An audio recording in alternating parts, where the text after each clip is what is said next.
a responsabilidade do Paulo. Eu acho o Paulo Guedes o pior ministro da economia, e não falo isso passionalmente, não. O pior ministro da economia que o Brasil já teve, por dois motivos. E você tocou num ponto aqui, ali tangenciando, mas para mim é super importante, que é esse lance da fala dele, né?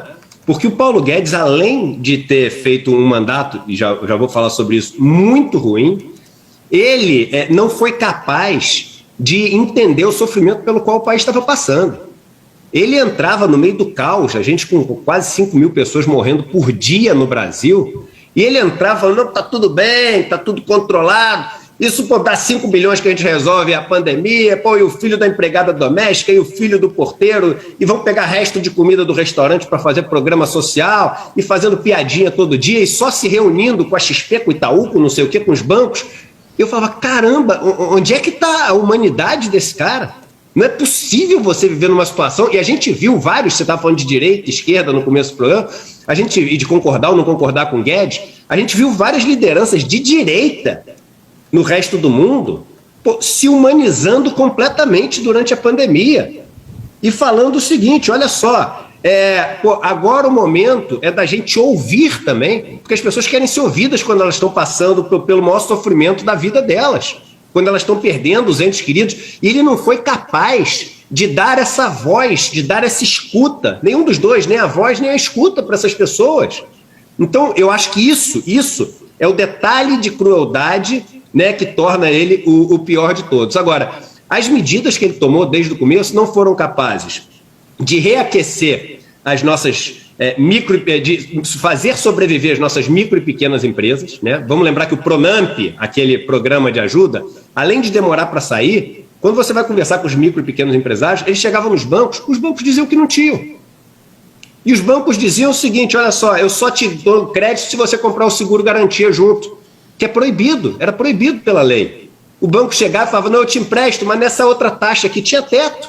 Você sabe, Josias e Leonardo, que eu liguei para alguns senadores, deputados, amigos meus, falei, pô, vamos passar uma lei que é o seguinte, o banco é obrigado a colocar na entrada da agência um banner daqueles que você imprime, né, custa R$200 para imprimir, só dizendo o seguinte, aqui tem Pronamp, é proibido emprestar a uma taxa acima de tanto, é proibido vender seguro garantia casado, é proibido negar não sei o quê, e o crédito é para tais grupos, etc., tais empresas. Eles falam, pô, é óbvio, isso é maravilhoso, custa R$200 para o banco fazer isso, vai ajudar todo mundo, eles não vão mais, enfim, ser negados, o banco não vai tentar se dar bem ali. Não conseguiram passar. Não conseguiram passar. E você sabe qual a única coisa que o Guedes está mostrando que foi o que ele conseguiu fazer, que a relação dívida-PIB do Brasil caiu, né? E tem espaço para orçamento esse ano, porque as reformas abriram espaço, porque a austeridade fiscal já está mostrando seu efeito. É mentira! Você sabe qual foi o único fator que fez o Guedes diminuir a relação dívida-PIB e abrir espaço no orçamento esse ano? A inflação alta. Ou seja, o erro do governo, porque a inflação no ano passado foi mais do que o dobro do teto que o relatório do Banco Central trazia em dezembro do ano anterior, que é onde ele prevê o que vai acontecer no ano, mais do que o dobro do teto. E ele dizia que a chance de extrapolar o teto para cima era 12%. De romper o teto para baixo era 20%, alguma coisa assim, ou 8% e 20%. Ou seja, ele achava que era muito mais chance da inflação ser abaixo de 1,75 do que acima de 5,25. Foi mais de 10%. Para você ver como a turma está completamente perdida. Só que quando a inflação foi muito alta, como é que é reajustado o teto de gastos? É pelo IPCA.